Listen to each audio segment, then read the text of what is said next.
అందరికీ నమస్తే అండి. ఈరోజు ఆంధ్రజ్యోతి దినపత్రిక ప్రధాన హెడ్లైన్స్ చూసుకుంటే రుణమాఫీకి నిధులేలా, సమీకరణ మార్గాల అన్వేషణలో సర్కార్, అసలు వడ్డీ కలిపి కుటుంబానికి 2 లక్షలు, రైతులందరివి 40,000 కోట్ల అప్పులు, స్క్రీనింగ్లో 32,000 కోట్లకు తగ్గే అవకాశం, బ్యాంకుల నుంచి బదలాయించుకొని వాయిదాల్లో చెల్లించే యోచనలో ప్రభుత్వం, ఇది సాధ్యం కాకపోతే ప్రత్యామ్నాయ మార్గాలు, కటాఫ్ తేదీ ఎప్పటి వరకు అనే అంశంపై చర్చ. క్రిస్మస్ వేడుకల్లో కేక్ కట్ చేస్తున్న సీఎం రేవంత్, స్పీకర్ గడ్డం ప్రసాద్, మంత్రి పొన్నం ప్రభాకర్. తెలంగాణలో డిసెంబర్ అద్భుతం, క్రైస్తవులు కోరుకున్నట్టే రాష్ట్రంలో కాంగ్రెస్ సర్కార్ వచ్చింది, కేంద్రంలోనూ రావాలి, నిస్సాయులకు అండగా ఉండడమే లక్ష్యం, సచివాలయం తలుపులు తెరిచే ఉంటాయి, క్రిస్మస్ వేడుకల్లో సీఎం రేవంత్ రెడ్డి. చలి మీద పుట్రల కరోనా, కుమ్రం మీద ఆసిఫాబాద్ జిల్లా, గిన్నెదారిలో అత్యల్పంగా 6.8 డిగ్రీలు, సగం పైగా జిల్లాల్లో 10 డిగ్రీల లోపే, పడిపోతున్న రాత్రి ఉష్ణోగ్రతలు.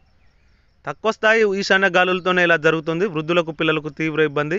మరో 3 రోజులు చలి తీవ్రత. ఆరెంజ్ అలర్ట్ జారీ చేసిన అధికారులు. పెరుగుతున్న న్యూమోనియా, దాని బాధితులకు కరోనాతో ముప్పే. న్యూమోనియా అనేది ఊపిరితిత్తులకు సంబంధించిన వ్యాధి. ఇది ఈరోజు చలికాలంలో ఇది ఎక్కువగా వస్తుంది. దానివల్ల కరోనాకు ముప్పు ఎక్కువగా ఉంటుందని చెప్పేసి వార్త.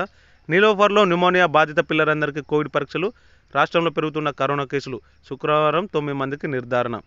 ఎక్కువ కేసులు అని చెప్పేసి హైదరాబాద్లోనే ఉన్నాయని ఈ వార్త. వారంలో 27 మందికి పాజిటివ్ వచ్చిందని చెప్పేసి వార్త రావడం జరిగింది. కొంచెం జాగ్రత్తగా ఉండాల్సిన అవసరం అందరికీ ఉంది. ఎట్ హోమ్లో రాష్ట్రపతి ముర్ము, గవర్నర్ తమిళిసై, సీఎం రేవంత్ రెడ్డి దంపతులు. కలెక్టర్లు, ఎస్పీలతో 24న సీఎం భేటీ. ధరణి, మహాలక్ష్మి, పలు అంశాలపై చర్చ. రాష్ట్రపతి నిలయంలో at home, governor Tamilisai, CM Revanth హాజరు. రాష్ట్ర ముఖ్యమంత్రి రేవంత్ రెడ్డి ఆదివారం అంటే ఈ నెల 24న జిల్లా కలెక్టర్లు, ఎస్పీలతో సచివాలయంతో సమావేశం కానున్నారు. కాంగ్రెస్ ప్రభుత్వం ఏర్పాటైన తర్వాత కలెక్టర్లతో జరుగుతున్న మొట్టమొదటి సమావేశం ఇది. ప్రమాదంలో ఆనవాళ్లు లేకుండా పోయిన కారు. రోడ్డు ప్రమాదంలో 2 కుటుంబాలు ఛిద్రం.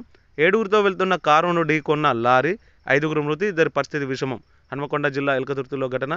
దైవ దర్శనానికి వెళ్తుండగా విషాదం.